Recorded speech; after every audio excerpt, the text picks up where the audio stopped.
morning, Dewey. Good morning, Lisa. How are you today? I'm good. I'm good. I'm a little sleep deprived from U.S. Open and late night, and but not as sleep deprived as my cohorts on the East Coast that have gotten sucked into these late matches. I'm sure. Yeah, it's prime time for you. And well, everyone, welcome to Tennis Takeaways with Lisa and Dewey. And I'm Dewey Evans. I'm a tennis evangelist here in Austin, Texas. And my co-host.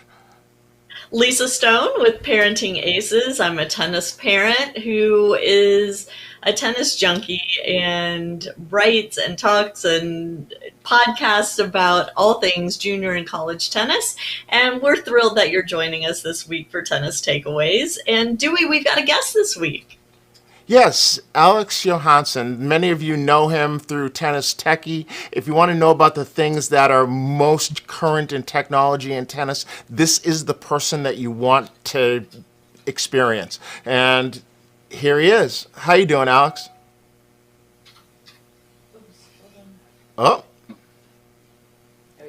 It's exciting times for technology. Things are starting to happen after COVID, I feel, even though it's going to be a little bit rough for facilities, money-wise. People are starting to look at technology, so it's exciting. And you're well, on the we're cutting ex- edge of it. Yeah, we're so excited to have you here and pick your brain a little bit and hear what you're up to. yeah. Yeah, Have yeah, you been watching absolutely. the U.S. Open at all? That because we technology has been jumping in. I know that there's been some things where the players could interact with a fan or a brother. I think Misha Zverev and his Sasha were kind of having a chat at the end virtually. What Yeah, do you think And about the Naomi technology? Osaka, Naomi Osaka with her yeah, yeah, mom too. Yeah, so cool. yes, yeah. No, I think they're getting innovative, obviously, in these times, and that's reflected in U.S. Open as well. I'm really glad they're pulling off the tournament at all. But I do feel like many things within technology and communication has uh, has already started to improve thanks to COVID. So so very excited about that. I haven't watched as much as I wish because I'm running a tennis academy and we are about to hit the indoor season of all things right now. So I hear you there. So, question about technology, and you've been a technology evangelist for a good length of time, and I would say ahead of the curve. And have you found that this pandemic has opened people's eyes to some of the things that were possible where they may have been resistant before? yes, absolutely, and in particular to actually try the things out. And as always, I feel it's the same thing in coaching. And playing tennis, we do things out of necessity, right? So I think that really has happened now. As soon as the pandemic hit, there were many coaches that were forced to try to find alternative ways of staying in touch with the students, um, being of value to the students, and hopefully even getting paid a little bit. And so many things ended up happening. There was Zoom classes of tennis, which I've never seen be done before. We ended up doing some for our academy, and it worked out very well. It was a way to stay connected with the students. So and of course, video analysis I feel has started to pick up a little bit. I think people are looking at it, and there were a lot of courses created, a lot of material created because people had time at home. So a lot of experimentation, which for me is probably the number one thing that I love seeing, because there is technology out there in tennis, but there has been very little experimentation by the average coach and work on actual processes of implementing them. So I would say COVID kickstarted it for many coaches now, out of necessity. Do you think that that has opened the door for technology to really take off now? Because I feel like tennis has been traditionally so far behind the curve, but the coaches were resistant, the parents were resistant, the players were resistant. We've seen innovations, hit the market and quickly disappear because nobody's embraced them. But do you feel like Yes. COVID has kind of opened the door maybe for these technologies to come back and really explode? Yeah, I still think it will take a little bit of time. Two basic reasons. I think, obviously, in terms of spendable money by clubs, that's not really that great right now. And then the other one, the craving of actually being together more initially after coming out of this lockdown. But having said that, I do think moving forward, it will somewhat still kickstart it. And I think so many coaches have now looked at it and started playing around with it. So I think once we come out of this, the economic phase of it, I do expect it to improve quite a bit. And I think it's just like, I think looking at Zoom calls, right? I think like in any walk of life, like those could have been done very frequently before, and they weren't. And there were many people that didn't know how to make a Zoom call, and now virtually everybody knows how to, and they realize that we can cut out 50% of the travel. So I think it's just been translating into tennis big time because it was so little used before. Yeah, I suspect with the elementary school kids having to use the technology for school this past spring, some of them still needing to use it now, they will have grown up and become more comfortable with it. They will actually demand it as part of the mix between virtual and bricks and mortar. I think that hybrid model is one that's going to be part of life for this new generation of kids coming up. And consequently, tennis has an opportunity or a necessity to keep up with those types of things. And I know that you, Alex, have been staying current on technology and looking at some new things. And we have a product of yours that I saw online, and it kind of fascinated me. My brain just kind of went, and I think we have some video of it, but you want to talk to us about what you're doing and the product? Yeah, sure. So I saw this interactive wall about 2 years ago. It's a company out of Germany called Multiball. And I was thinking that would be absolutely fantastic for tennis, because essentially it's like a gigantic iPad that detects any ball. So long story short, I decided to get together with some people and create an application specifically for tennis that sits on top of this extremely solid hardware of Multiball and their platform and infrastructure.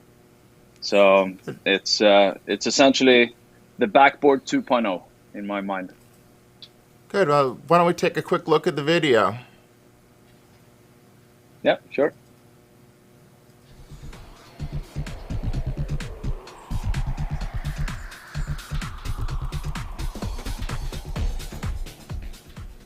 It is an interactive tennis wall. I grew up against a blank one, but this is way more fun. Check it out.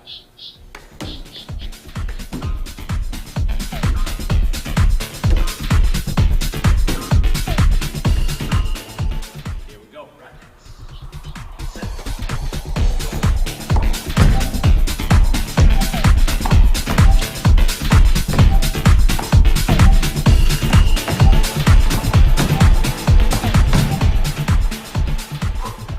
So as you see, it moves, it shrinks. That is in our play mode. There are test modes and there are practice modes and many different modules and kinds of targets. We're very excited to bring you this. It lives on a very solid hardware called Multiball.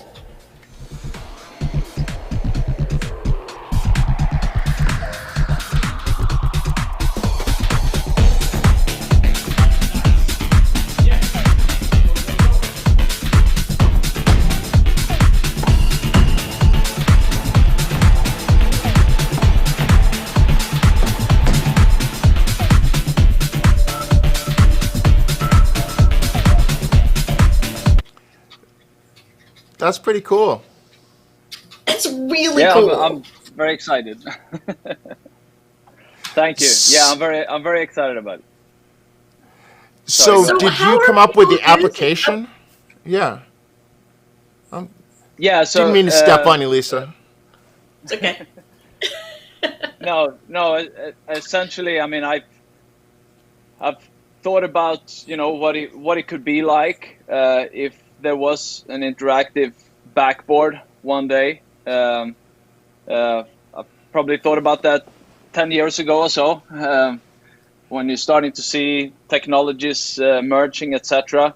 But once I saw that this hardware was ready for this, then really it was trying to collect all the years of playing and coaching, and my education was graphic design, so that helps out a little bit in terms of the thinking for this medium, and try to really put together something that's initially very simple and productive, intuitive, uh, which I'm excited about that part. The medium itself is very intuitive, and the application so far has been intuitive as well when people have tried it.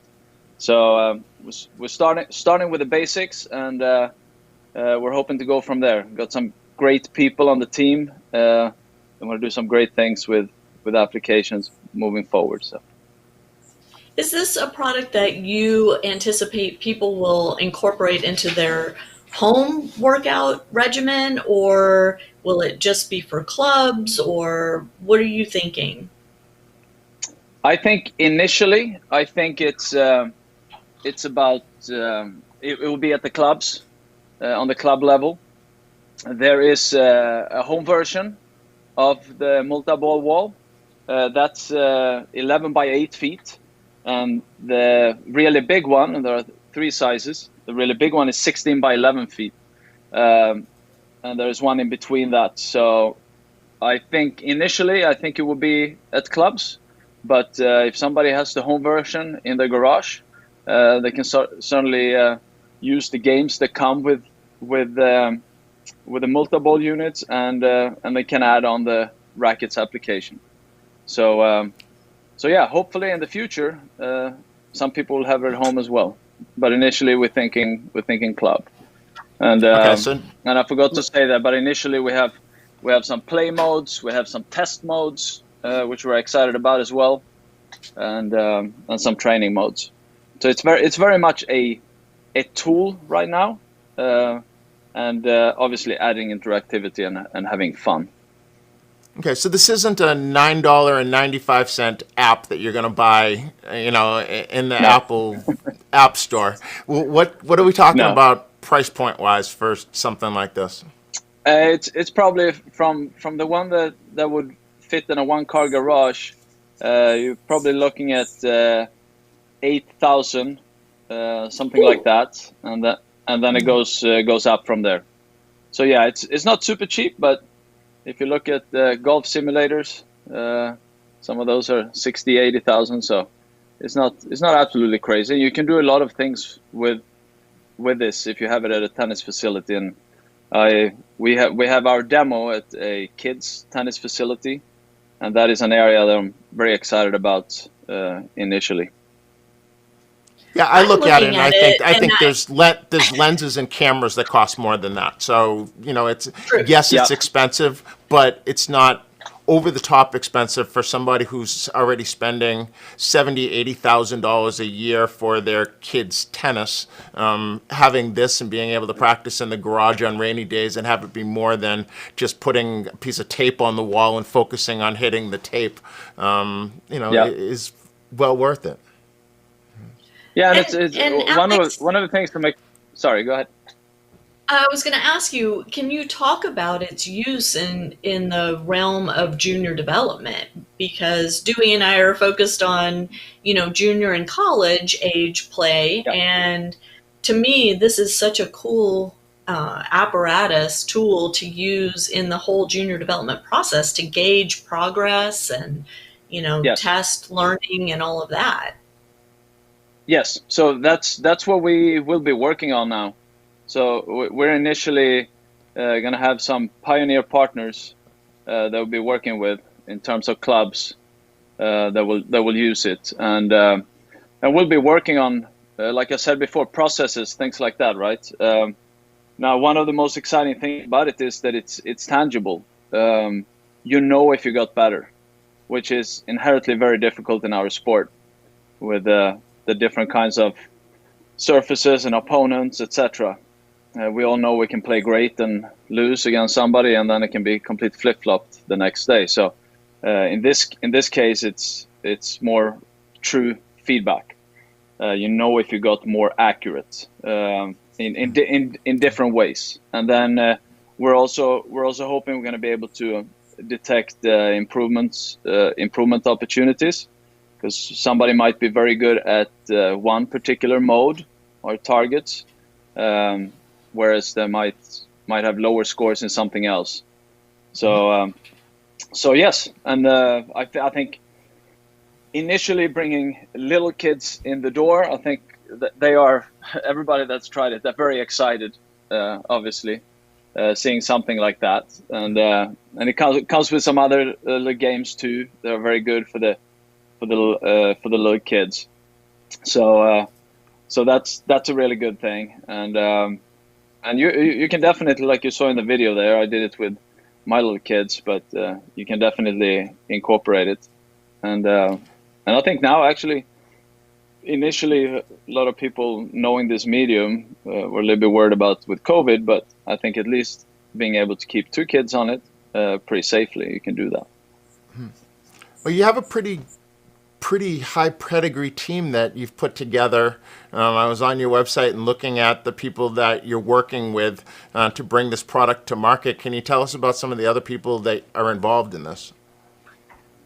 Yeah, sure. It's the main ones when it comes to the product itself is it's Mark Kovacs and Mike Barrell. So Mark is very much into the science piece of things. So he's going to be helping out a lot when it comes to the statistics and that portion of it. And Mike Barrell is a leader in the world of 10 and under tennis and club programming. So we feel we have extremely strong people on the team that can help out and trying to do it right, because that's my thing. I want it to be productive. I never personally come at it from the commercial end of things, for good or bad.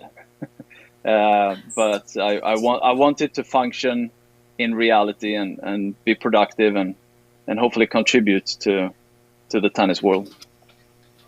Will there be and a small coach's versions of tennis as well? Yeah. Will there be a coach's education piece to this, so that the coaches are learning, different ways to use the tool to aid in development? Yeah. So initially, like I said, with the pioneer partners, we'll be communicating a lot with them, and that will be part of what we will be doing with them, sharing and learning, and then obviously taking it from there. And yes, absolutely, that's something we see in the future as a big piece of it. So you mentioned at the same time as we want the coaches to feel like they have the power to use the tool. We're certainly not going to lock them into this is how you have to do it, because it is a tool, and we want them to feel that way. They can use it the way they want, but obviously there'll be a lot of options and possibilities that we can share with them, and some best practices. So you talked about a unit that could fit in a garage and some other size units. Is this an indoor installation only, or can it be installed both indoors and outdoors? These ones are indoor ones. They're projection based, so these are indoor units. There are LED versions for outdoors. It's the bigger versions only right now, and they are pricey. I don't actually know the exact price of that right now. That would be a question for multi-ball. So there is a possibility, but pricey. So it's largely for environments that have indoor courts or someplace or people's homes, right? So someplace in Texas, an outdoor only facility probably wouldn't be a good place to be looking at this point in time. No, not unless you want to buy the LED version, correct? But I would also say, and I could definitely see in the future people have dedicated spaces for this, whether they're normally an outdoor facility or not.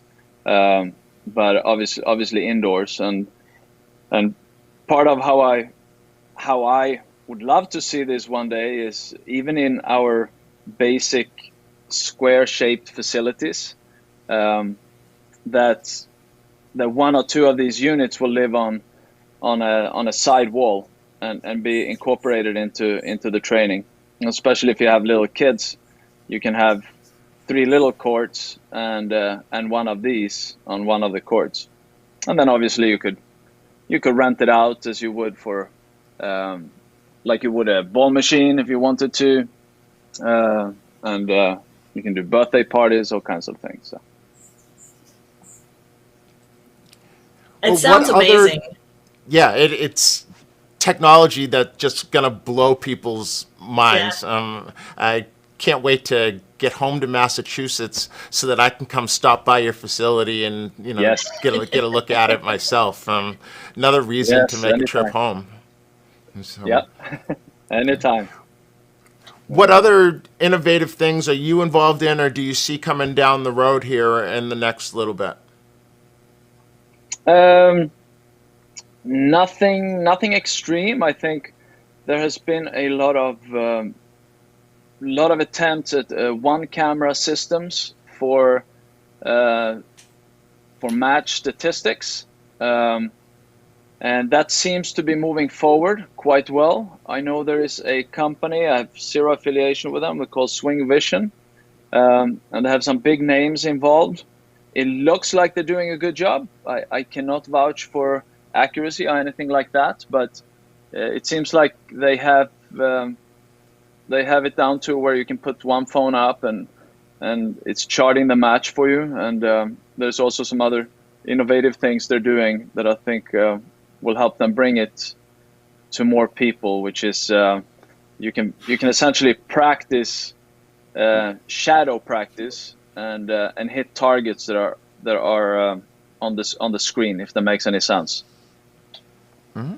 Yeah, I had those guys on my podcast a few months ago before the pandemic. Yeah, really cool technology. Very cool. Yeah. I have to just show you my screensaver. I'm not sure. Can you see? Oh, very nice. Thank you. Yeah. That's you. Every time my Yes. phone comes on. Oh, very nice. Yeah, you can get those on the website. I just made those for fun. So. Awesome. I love it. Yeah. Yeah. Well, Great. it looks awesome. That, Alex, if people wanted to know more about this, the wall, or other things that you're doing, where is it that they could get some more information? Yeah, either go to tennistechie.com or rackets.com. That's RAQTS. And when it comes to news on technology, the best place is actually the Facebook page for Tennis Techie. That's kind of the news portion of the Tennis Techie website. We're also on Instagram, but that would be the best place. And yeah, I think as we were talking about exciting technologies, I really think, and maybe now after the pandemic, it will be a little bit more of this, as parents hopefully open up a little bit more to technology. But I think I just want to make sure I put it out there as a coach and evangelist that parents should really look into getting match footage and upload it to a service where they can get statistics from it connected to video. And if they want to research those different platforms to do that, it's on tennistechie.com. You go to product, and I think it's match statistics or something like that. But you will find it, and those are the companies that you can upload to and get this back. And the reason I'm saying that is parents are spending so much money, and players are spending so much effort in their practice, and for some reason they're not using this invaluable tool, at least as a starting point for the player and the coach, and something to check up on every now and then, because as we all know, it feels one way, but then when we look at statistics, if we ever tried it, it might look very different than what it feels like. And it's just such an advantage to be able to go in and say that, yes, I am only making 50% first serves, and let's try to improve that. Come back in 3 months, upload another video, and hopefully now it's up to 65, something like that. And until people play around with the statistics connected to video, they will have no idea how powerful it is. Right now, if you go in, you can go in and you can look at all your unforced errors on the backhand back to back. And it can take you 1 minute to watch them, and you can draw a simple conclusion that most of the time when I miss on my backhand, I started too close to the baseline in the middle of a rally, and I had to move back to my left from a righty and hit the ball, and that's where I miss most. And Yeah, I that think means there's that my positioning in the court needs to change. Yeah, there's no doubt that, teaching open, closed, open, so everything coming from actually playing the game and then drilling down on the things where you need better execution is much better than the other way around, which is the traditional U.S. way of we teach people from baskets and then they go play and they fall apart and we put them back on a basket and say, drill it some more, when it didn't have anything to do with necessarily the way the game was actually played. So a much better style of teaching is, teaching from a tactical perspective and open, closed, open rather than closed, open, closed. Yep. Thank you for your time. No worries. Thank you very much. Thank you. It was great seeing you and hearing about your latest developments. I'm always fascinated when you post something on Facebook. It's always interesting to me, and I learn a lot by following you and keeping tabs on what you're up to. Yeah, no, I appreciate it, and thank you so much for what you guys are doing. It's you're doing so much more than people understand, I think, and I'm sure sometimes you even wonder why you do it, but it's amazing what you guys do. So thank you so much.